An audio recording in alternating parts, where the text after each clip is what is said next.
680's Richard Southern joins us. Richard, a surprising warning from one of Canada's big banks. CIBC says holiday spending is completely out of control.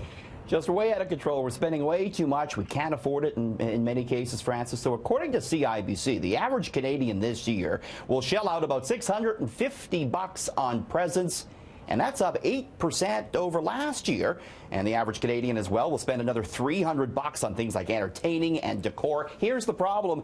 2 in 5 say they just can't afford it but feel pressure to spend the money anyways. And some people are already making some changes. 38% say they're changing their holiday traditions to try and save some money. 1 in 5 turning to a single gift exchange, trying to cut down on the number of presents they're exchanging. You know, some of the financial experts out there, they say one of a great way to sort of keep a cap on spending this time of year is to have an envelope for each person you're buying for and to put cash in that envelope for what you want to spend. A great way to sort of prevent money from getting out of control. Better than putting it on the old credit card, Francis. Richard, the envelope with my name on it from you better be full of a lot of cash, okay? I did buy you a gift. Not a word of a lie. I bought you a gift. I want to give it to you on the air leading up to Christmas, if you don't mind. I got you a nice gift. You're going to like it. Now I have to go get you something. No. Don't worry about that. Okay. Well, you know, all we really want from Santa is Bitcoin because more jaw-dropping records for the digital currency today. You know what? Second thought, you can get me some Bitcoin if you don't mind, Francis. It's only going to set you back $16,500 US dollars. Yeah, it surpassed 16K today for the first time, got close to 17,000. It's actually a little bit more than 20,000 Canadian. So we're asking a lot here. It's up 900% this year. The question is, do we get into Bitcoin? If we're in, do we get out? We went to one of the experts today, Dr. Nick Watts with the DeGroote School of Business. A bubble or a correction or whatever you want to call it is imminent. So this issue of when do I get in or when don't I get in, it's not a sense of timing. It is absolutely gambling, just like the casino for this particular product. When you look at Bitcoin, you have to ask yourself 2 questions. Is it a currency and or is it stored value? And the problem is it's neither of those things as of today, because you can't go into a store. I can't go to my convenience store and buy milk and use Bitcoin yet. And it's not like gold as a stored value, because if it was, it would be stable. And we know that it is unstable because it could go up 25% in an hour and it could just as well go down by 25% in an hour. One more important point I want to make, too, about Bitcoin, Francis, is that if you have made money on it, it is taxable as capital gains. So it can be taxed at 50% of your current tax rate. Got to remember to make that disclosure on your tax form.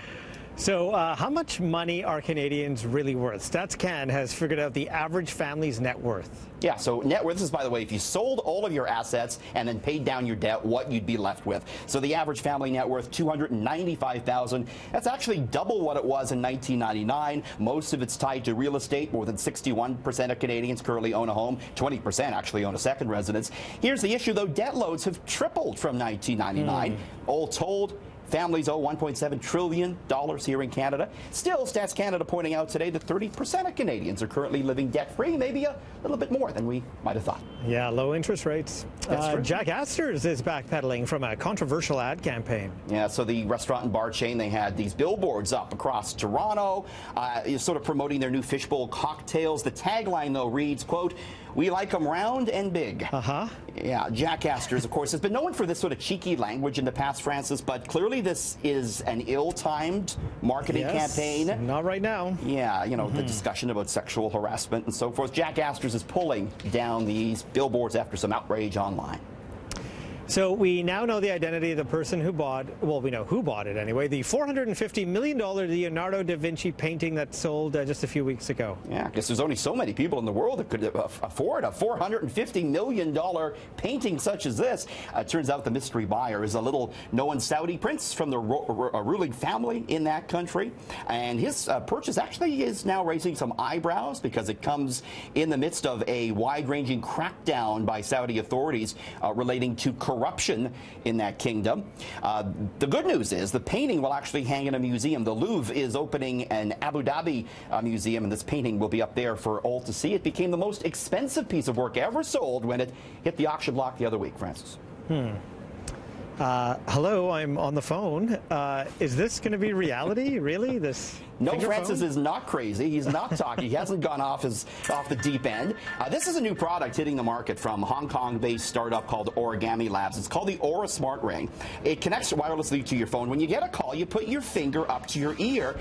The sound goes through the ring, through the bone in your finger, and into your ear. So it's kind of a new way to take a call if you don't want to wear those Bluetooth headphones. Bone conduction technology. This will make you look less ridiculous? Is that it? Just to clarify, okay. Get your finger out of your ear. The battery lasts 1.5 hours. It sells for $100, Francis. Yeah, Richard, don't put that on my Christmas wish list, okay? This just in. Only the anchors can do that. All right. Thank you, Richard. Thanks.